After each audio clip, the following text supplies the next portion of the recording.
أعوذ بالله من الشيطان الرجيم بسم الله الرحمن الرحيم وذر الذين اتخذوا دينهم لعبا ولهوا وغرتهم الحياة الدنيا آیہ نمبر 70۔ اس کو ایسے ہم نے ٹرانسلیٹ کر لیا تھا لاسٹ کلاس میں، تو میں نے کہا تھا کہ اس کی کچھ تشریحات دوبارہ سے دیکھیں گے ہم۔ تو تشریحات سے پہلے اس کو ایک دفعہ ترجمے کے ساتھ بھی دیکھ لیتے ہیں۔ وَذَرِ الَّذِينَ اور چھوڑ دیجئے ان لوگوں کو، اتخذوا جنہوں نے بنا لیا، دینہم اپنے دین کو، لعبا و لہوا کھیل اور دل لگی، کھیل اور تماشا، وغرتہم الحیات الدنیا اور انہیں دنیا کی زندگی نے دھوکہ دیا، وذکر بھی اور اس کے ساتھ نصیحت کیجئے، ان تبصل نفس بما کسبت کہ کہیں کوئی جان ہلاکت میں نہ ڈال دی جائے اس وجہ سے جو وہ کرتی تھی، یعنی اپنے اعمال بد کی وجہ سے ہلاکت میں۔ تو آپ نصیحت کریں، آپ اس قرآن کو دعویٰ کانٹینٹ بنا کے، اس قرآن کو بنیاد بنا کے ان کو نصیحت کریں تاکہ کوئی نفس اپنے گناہوں کی وجہ سے ہلاکت میں نہ پڑ جائے۔ لیس لہا من دون اللہ ولی ولا شفیع اس کے لیے اللہ کے سوا نہ کوئی مددگار ہو اور نہ کوئی سفارشی۔ وَإِن تَعْدِلْ كُلَّ عَدْلٍ لَا يُؤْخَذْ مِنْهَا اور اگر وہ فدیہ دے ہر طرح کا فدیہ تو اس سے نہ لیا جائے گا۔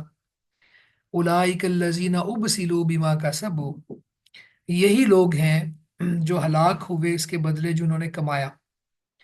لہم شراب من حمیم ان کے لیے گرم پانی سے پینا ہے، وعذاب علیم بما کانوا یکفرون اور دردناک عذاب ہے اس وجہ سے کہ وہ کفر کرتے تھے۔ اور ان لوگوں کو چھوڑ دیجئے جنہوں نے اپنے دین کو کھیل اور دل لگی یا تماشا بنا لیا اور انہیں دنیا کی زندگی نے دھوکہ دیا، اور اس کے ساتھ نصیحت کیجئے کہ کہیں کوئی جان اپنے اعمال کے بدلے میں ہلاکت میں نہ ڈال دی جائے۔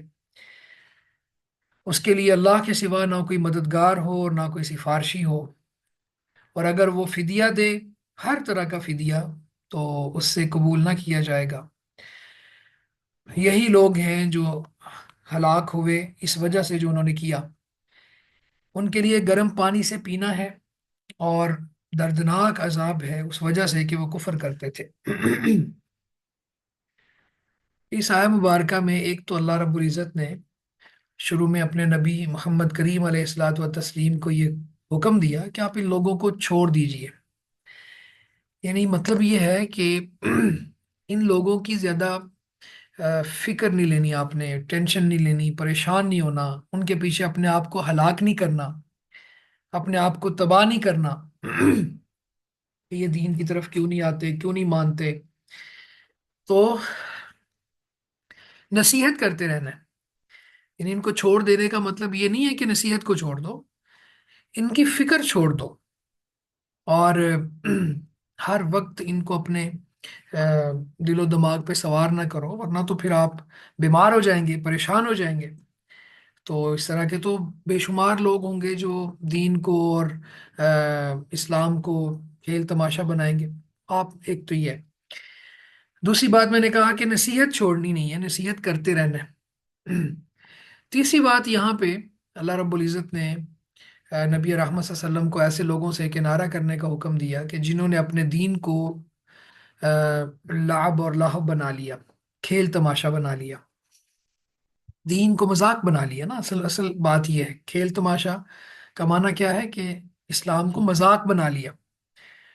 تو اسلام کے بعض شعار کا مذاق اڑاتے ہیں وہ، بعض جگہوں پر وہ نبی رحمت صلی اللہ علیہ وسلم کی رسالت کو طنز کا نشانہ بناتے ہیں، بعض جگہوں پر اللہ کی شان میں گستاخیاں کر دیتے ہیں۔ تو یہ ہے اپنے دین کو کھیل تماشا بنانا۔ اور ویسے تو یہ کفار کی بات ہے، لیکن بعض کلمہ پڑھنے والے نام نہاد مسلمان بھی اس طرح کرتے ہیں۔ وہ کیسے کرتے ہیں؟ آپ میں سے کوئی اس کو اپلائی کرے ذرا۔ کہ اسلام کا نام لینے کے بعد بھی اپنے دین کو کھیل تماشا بناتے ہیں؟ کیسے؟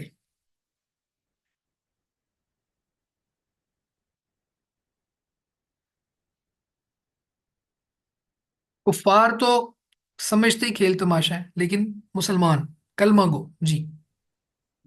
سر، چند احکامات کے اوپر عمل کر لینا اور چند کے اوپر عمل نہ کرنا اور ان کو اپنی مرضی کے مطابق شاباش! امپلیمنٹ کرنا. تطبیق، ہاں، اس کی امپلیمنٹیشن اپنی مرضی کے مطابق کرنا، یہ سب سے بہت خوبصورت بات ہے کہ یہ لوگ ایسا کرتے ہیں کہ بعض چیزوں کو مان لیتے ہیں، بعض کو نہیں مانتے۔ مثلا یہاں پہ اللہ رب العزت نے دین کا لفظ بولا، تو دین یہ کوڈ آف لائف، اسلام جو ہے یہ دین ہے۔ کیوں؟ اس لیے کہ یہ زندگی کے ہر شعبے میں گائیڈ کرتا ہے، رہنمائی دیتا ہے۔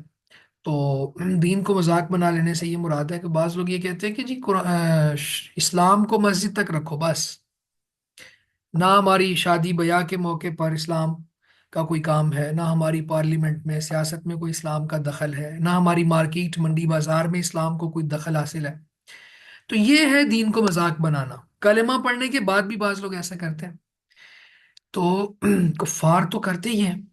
تو ایسے لوگ جو ہیں ان کے ساتھ بس حکمت کے ساتھ انٹریکشن رکھیں، نصیحت کریں، لیکن ان لوگوں کی پرواہ نہ کریں۔ پرواہ اس بندے کی کرنی ہے جو اللہ کے دین کو پریکٹس کرتا ہے، اللہ سے ڈرنے والا ہے، اللہ کے سامنے پیش ہونے سے ڈرتا ہے۔ ٹھیک ہے؟ تو آگے اس کی مزید تشریح کیا بتائی اللہ تعالیٰ نے خود ہی یہاں پہ، وغرتہم الحیات الدنیا، اور ان کو دنیا کی زندگی نے دھوکہ دیا۔ ہے- دنیا کی زندگی نے دھوکہ کیسے دیا؟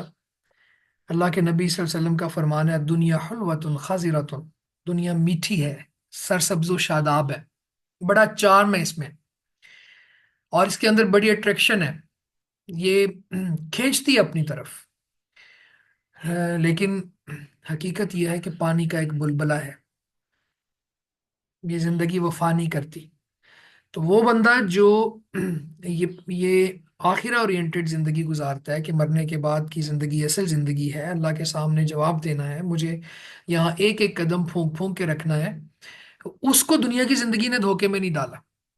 لیکن وہ شخص جو ہمارے یہاں پہ بعض لوگ کہتے ہیں اے جہان مٹھا اگلا کنے ڈٹھا، مزے کرو بھائی، شادی بیاہ کے موقع پر ہی تو مزے کرنے ہوتے ہیں، یہاں بھی نمازیں پڑھنی ہے، یہاں بھی حجاب کرنا ہے اور نقاب کرنا ہے اور ویل کرنی ہے اور پردہ کرنا ہے، بھئی یہاں تو کیمرہ مین آیا ہے، اس پوری ٹیم لے کے آیا ہے، یہاں پہ تو شوٹنگ چل رہی ہے اور یہ ہو رہا ہے اور وہ ہو رہا ہے۔ تو یہ دنیا کی زندگی ہے، ظاہری وقتی طور پر، اور پھر ہوتا کیا ہے، کبھی اسی شادی حال میں جس میں اللہ کی بغاوت کی جا رہی ہوتی ہے اور آ، موسیقی کے ساتھ ڈانس کیا جا رہا ہوتا ہے، اور عورتوں نے ہاف بازو پہنے ہوتے ہیں، اور معاذ اللہ پورا نساء ان کاسیات عاریات، کپڑے پہننے کے باوجود برہنہ ہوتی ہیں، تو کبھی کبھی عین اس موقع پر بھی اللہ کا عذاب آ جاتا ہے۔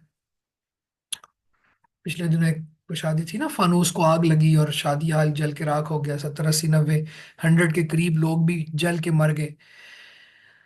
تو یہ دنیا کی زندگی دھوکہ ہے بھائی۔ جس بندے کو یہ سمجھ آ جائے کہ یہ دنیا کی زندگی دھوکہ ہے، یہ عارضی ہے، اور یہاں پہ یہ چند دن کے فائدے کا سامان ہے، اور پھر جیسے تیسے یہ گزر جائے، تو پھر آخرہ اصل زندگی ہے، کیونکہ اس کو اللہ نے لاہی الحیوان کہا ہے کہ اصل زندگی وہی ہے۔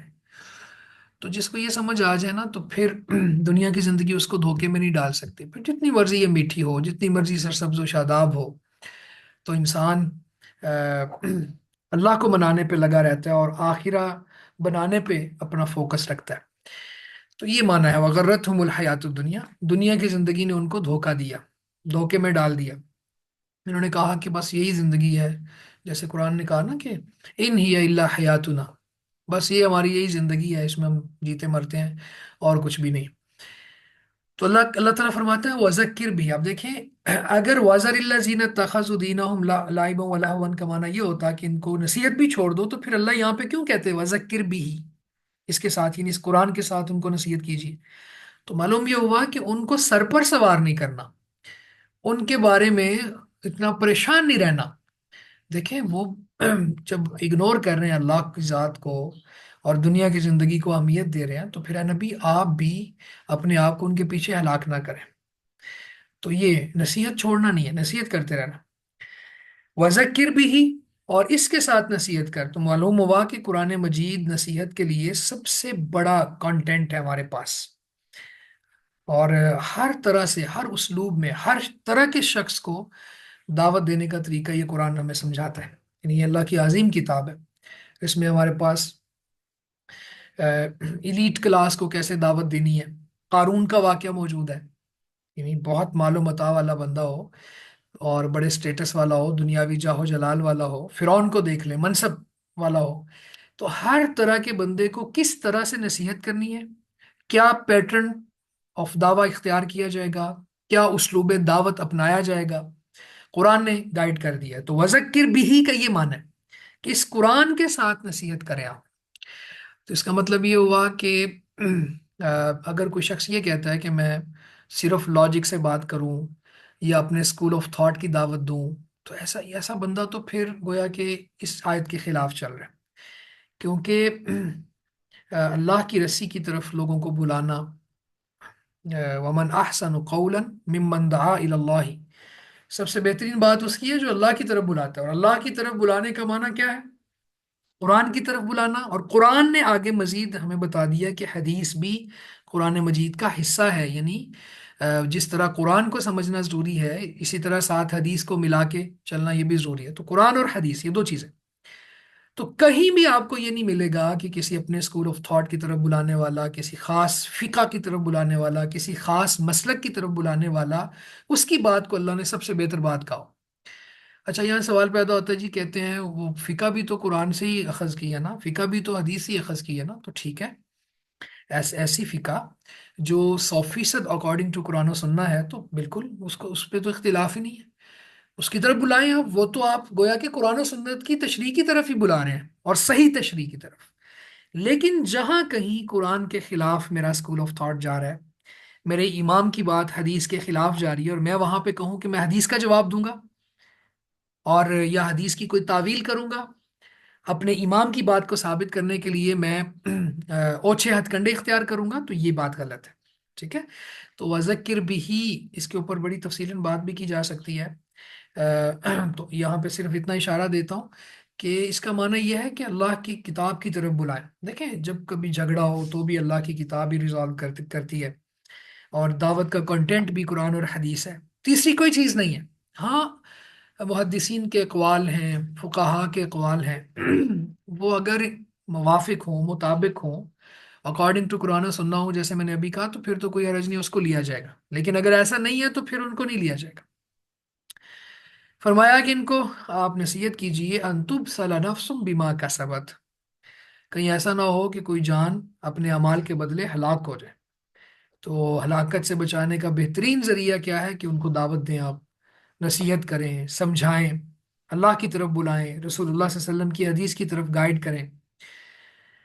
لیس لہا من دون اللہ ولی ولا شفیع، اگر کوئی جان ہلاک ہو گئی اور شرک پر اس کا خاتمہ ہو گیا، کفر پر خاتمہ ہو گیا، تو پھر اللہ کے مقابلے میں کوئی ان کا دوست نہیں ہے، کوئی ان کا سفارش کرنے والا نہیں ہے. کیونکہ سفارش کا معنی بھی سمجھ لیں. سفارش کا جو پیٹرن ہے شریعت نے جو بتایا ہے وہ یہ کہ بعض خاص اوصاف کے حاملین کو سفارش ملے گی. یعنی یہ نہیں ہوگا، پچھلے یہ سوشل میڈیا کا دور ہے، کوئی نہ کوئی ایسی چیز ہم دیکھ لیتے ہیں. پچھلے دنوں میں ایک اسکالر کو سن رہا تھا کہ جاہل شخص کو، وہ کہہ رہا ہے کہ یہ جو غوث پاک ہیں، شیخ عبد القادر جیلانی رحمہ اللہ کو کہتے ہیں، وہ کہتے ہیں کہ یہ تمہارے لیے، میرے لیے، ہمیں بچانے کے لیے خود جہنم میں داخل ہو جائیں گے، آگ میں گھس جائیں گے، اور وہاں سے جا کے ہمیں نکال لیں گے. اور ہمیں نہیں، اپنے ماننے والوں کو نہیں، یہ ان کو بھی نکال لیں گے جنہوں نے کبھی ان کی مجلس اٹینڈ کی یا کبھی ان کے ساتھ بیٹھے. بھئی یہ کہاں سے لیا تم نے ضابط؟ خدا کا خوف کرو، اللہ سے ڈرو. اللہ کے غضب کا شکار ہو گئے تو تمہیں کون بچائے گا؟ پھر دنیا میں بھی کوئی نہیں بچا سکتا. تو اس طرح کی واہیات قسم کی باتیں کرنا تو انبیاء سفارش کریں گے، اولیاء سفارش کریں گے، شہید سفارش کا اختیار اس کو ملے گا، لیکن خاص اوصاف کے حاملین کو ہی سفارش ملے گی۔ تو یہ کوئی دروازہ اتنا مفتوح نہیں ہے کہ جو مرضی جس مرضی کی چاہے گا سفارش کر لے گا، مشرک کو نکال لے گا۔ اب تم اللہ کے ساتھ کسی اور کو شریک ٹھہراؤ اور کہو جی کہ غوث پاک یا رسول اللہ سفارش کر دیں گے، مشرک کے لیے تو سفارش ہے ہی نہیں، اور سفارش فائدہ بھی نہیں دے گی۔ اگر پہلی بات ہے کسی کو جرت ہی نہیں ہوگی سفارش کرنے کی، اور اگر کر بھی دی جائے تو پھر اس کو فائدہ ہی کوئی نہیں ہوگا، کیونکہ وہ شرک مشرک ہے۔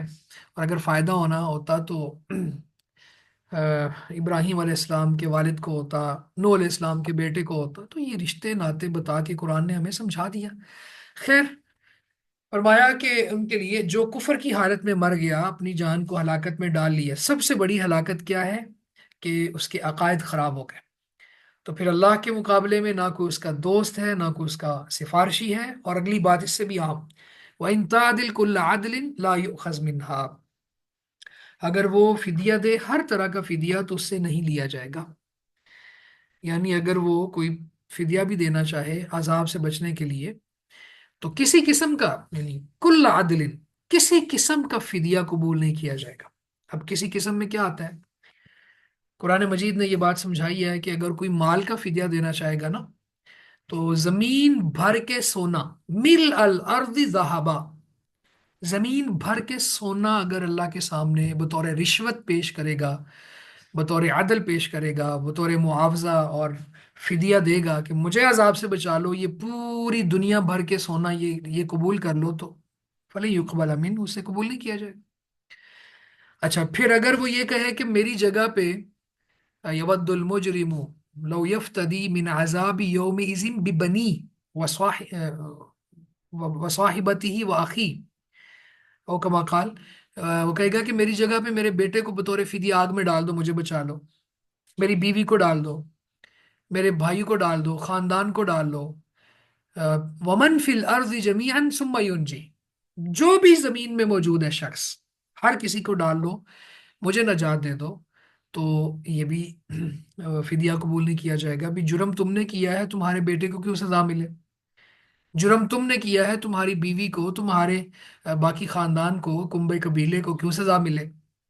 تو ہر کوئی، ولا تزر وازرۃ وزر اخری، تو اللہ تعالیٰ وہاں جواب دیتے کلا انہا لظی، جب فدیے کی بات کی نا کہ کوئی شخص خواہش کرے گا مجرم کہ میری جگہ پہ میرے بیٹے کو ڈال دو، فلاں فلاں کو ڈال دو، تو اللہ تعالیٰ نے آگے سے جواب دیا کلا، یہ کلا حرف ردا ہے، ڈانٹ کے لیے لفظ استعمال ہوتا ہے، ما قبل کی نفی کرتا ہے ڈانٹ کے، کلا ہرگز نہیں، انہا لظی، یہ آگ تو شعلے مارنے والی ہے، نزاعۃ للشوا، جو چمڑی کو جلسا دینے والی ہے، تدعو من ادبر وتولا، ہر اس بندے کو بلاتی ہے جو بھاگتا ہے، منہ موڑتا ہے۔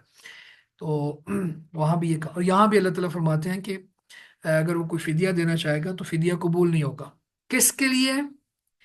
کفر کی حالت میں مرنے والا ہے، شرک کی حالت میں مرنے والا، اللہ کا بات، اولئک الذین ابسلوا بما کسبوا، یہی وہ لوگ ہیں جنہوں نے اپنے اعمال کی وجہ سے اپنے آپ کو ہلاکت میں ڈال لیا ہے۔